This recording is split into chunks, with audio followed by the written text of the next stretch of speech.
Hi, so today I want to go over, review this really cool series that I found. Thanks so much for joining me.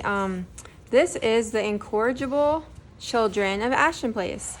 And I finished the entire series. So I really enjoyed them as an adult. And I also think they make a really good read aloud. Okay, so let me start. I just wanted to show you guys all of them. It's like 6 books. And I will start by talking about the first one. Well, I'm not going to give anything away. I just want to show you guys it's like all 6. But yeah, so it's the Incorrigible Children of Ashton Place. And the author is Mary Rose Wood. And so the first 3, let me just show them all and then I'm going to just take one because I don't think I can fit them on camera. The first 3, let me go over that first. The first 3 are illustrated by John Klassen. Let me make sure. Second one. Yeah. And then, let's see. I want to make sure, yeah, John Klassen. And then starting with book, I believe 4, there's a different illustrator.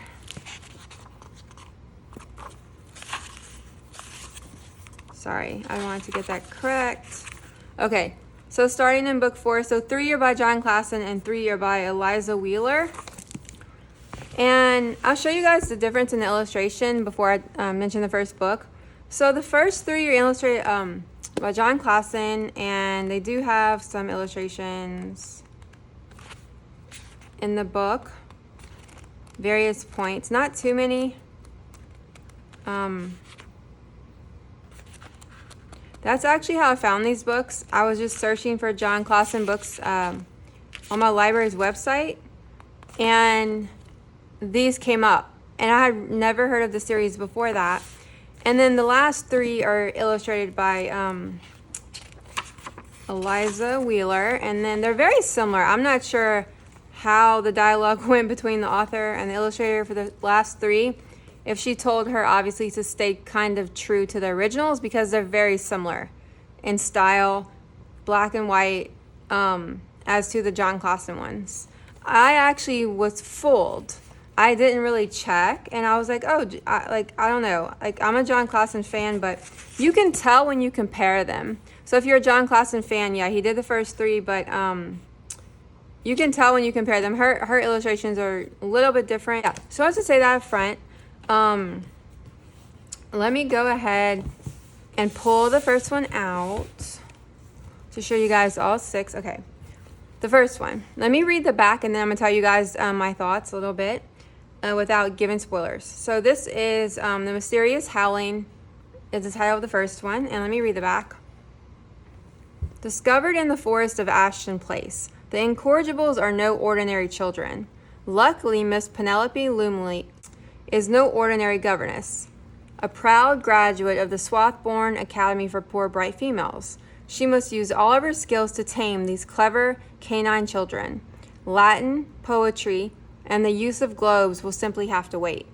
But mysteries abound at Ashton Place. Who are these wild creatures? 3 wild creatures, sorry.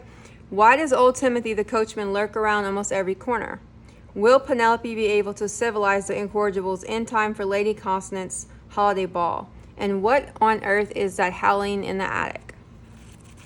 So, this is, I believe, a middle grade series. And like I said, I found it just kind of on accident. I want to read this review.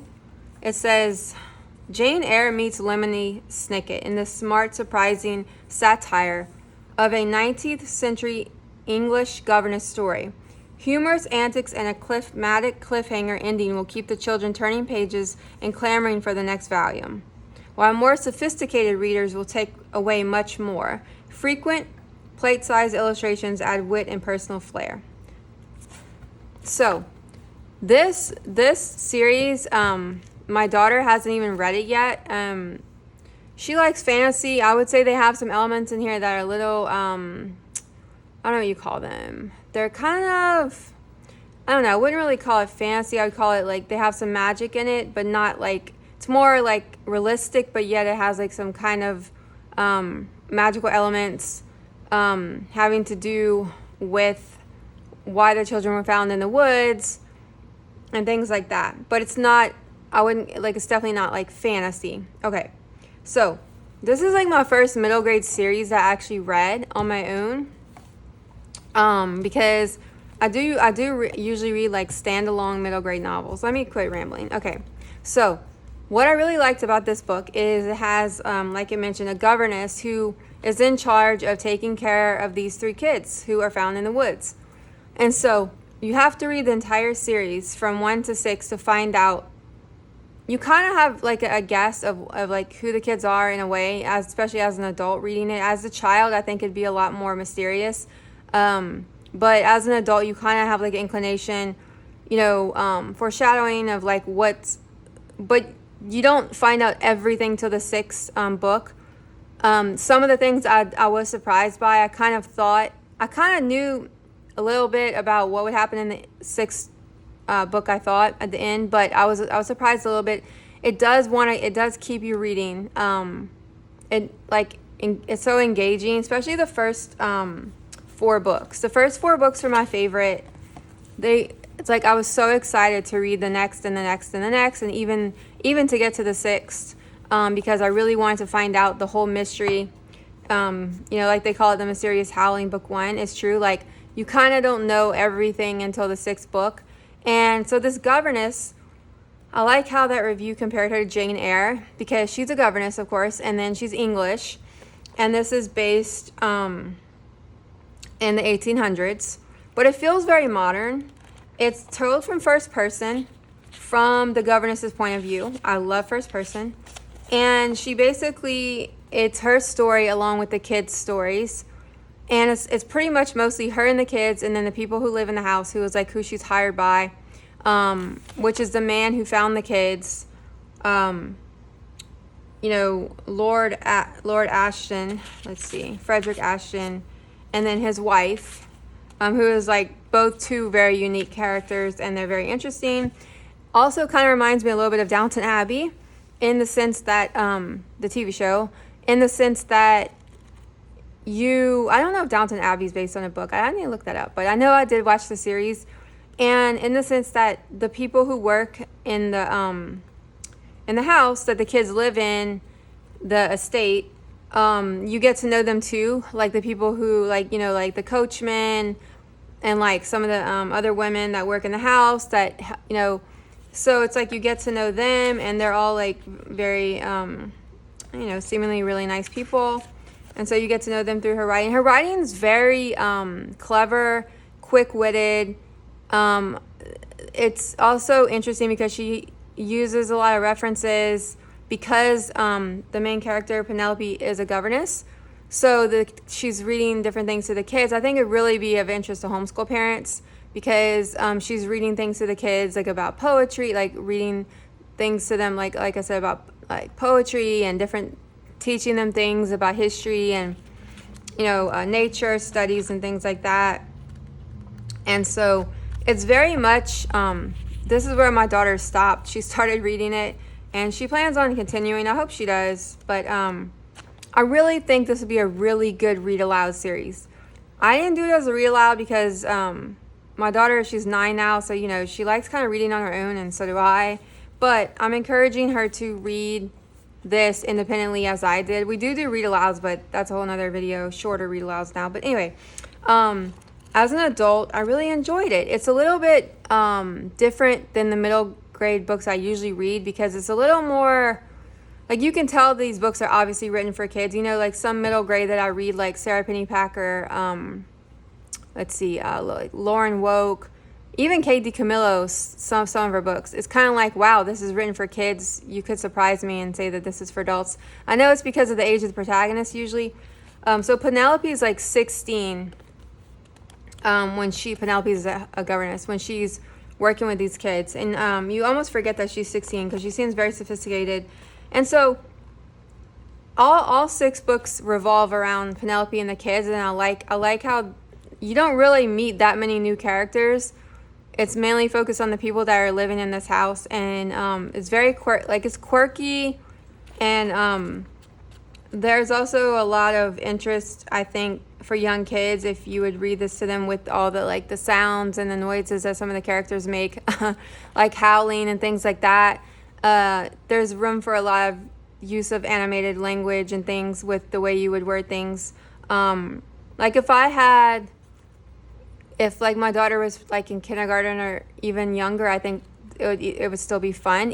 But yet I still think older kids would enjoy to read this on their own, and adults possibly. It has some silly aspects to it, which I think are obviously fine because it's a kid's book, but I'm an adult reading it, and I didn't mind it because I still felt like a connection to the main character, the governess. I thought she was a really interesting character, and then the kids. But yeah, so it's like really kept my interest. Like I said, the first 4 were my favorite, but I really wanted to get through the 5th and the 6th, obviously, to finish the series. And they were my 2 least favorite, the last 2. And, part of me was thinking maybe that's not fair. Maybe they were my least favorite because I was, like, sad that the series was going to be over. I really was. Like, I really enjoyed spending time with this governess. So she's teaching the kids all these things. And, she has a real big connection with the kids. And then the woman, I don't know what to call her, like the woman who is the wife of who owns the estate, she's like totally opposite of the governess. Like the governess is very like practical.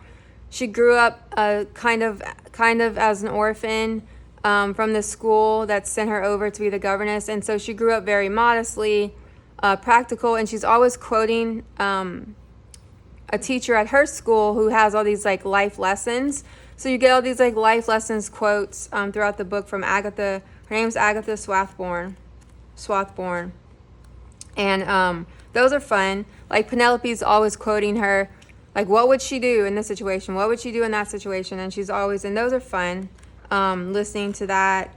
I should have bookmarked one, sorry. But and so she's totally opposite of like the head of the house, who is this very kind of uppity, bougie, prissy woman who's like obsessed with like her looks and money, and she's kind of rude to Penelope. She kind of treats her just like, obviously she's a staff, and this woman is like rich, and kind of like how a rude woman would just treat someone who she believes is beneath her. And so you have that kind of going back and forth. But Penelope doesn't really like take offense to it like I was. Like it kind of made me angry throughout reading the book. It was like, oh, like I didn't like the wife of the estate. And then you kind of get to know her a little bit more throughout the series, and you kind of, I don't know, I kind of accepted who she was. Like I don't think she meant to be so rude and mean. It was just she was raised that way, and she just was kind of indifferent, to people different than her, whatever. So they have her, and then the man who found the children in the woods, who was like the owner of the estate, this rich guy who you could kind of compare to like, let's see, like Mr. Rochester and Jane Eyre. He's kind of interesting. He's not really mean or rude. Like he's just kind of, he has an interesting way of speaking. Like he'll end his sentences in a question, which I think was a kind of funny, quirky thing. I like that. I've seen it before in other books or movies, but not in a while. Of someone who, like I said, ends their sentences with a question, with a question. So he talked like that. And the kids are always like, the book kind of has like a lot of like adventures in it where the kids are always kind of like not by their own doing, but by someone else's doing that. You'll find out the end, towards not the end, but throughout the book that there's always these instances that happen that create kind of like drama in the book. So I think they're very interesting. They keep your interest. It's quirky. I love the governess. I'm really glad that I found them. Like I said, I think a lot of different kids would like them as a read aloud because of the ability to bring out the characters of these 3 kids, which are quite interesting. of the way they speak and things like that because they were raised around wolves. So yeah, so I'm trying to think if there's anything else I left out. And they're not, I wouldn't say they're scary. That's why I'm saying I think they would be good for a lot of different ages. They just have a very good quality in them that I think would connect with a lot of different people. That's my opinion. And young and older readers. So yeah. And I'm very interested I never heard of this author, Mary Rose Wood. I saw that she wrote another book in 2000, either 20 or 21 it was published, and it's totally different. I think it's about like animals on a farm. But I want to read that one too because now that I'm a fan. And yeah, so I'm really excited. Like I said, I usually read standalone novels when it comes to middle grade. I'm not real big on fantasy and adventure.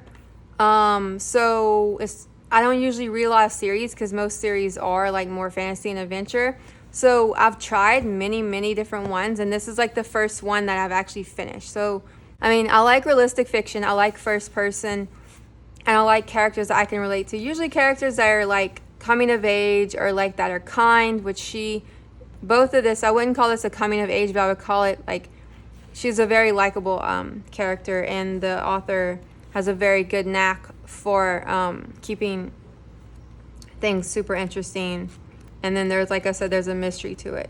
So yeah, so I think I've said enough, and I hopefully I've said enough of interest to someone that might want to read it. I'm really bad at doing reviews. I even hesitate to call these videos reviews. I just don't know what else to call them. It's kind of just my thoughts, and I'm basically just like, hi, I think you should read this book.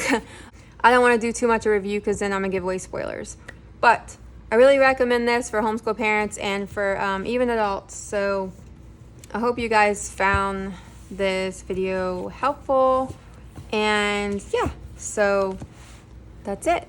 Thanks so much for watching, subscribing. I'm going to also link these below. Bye.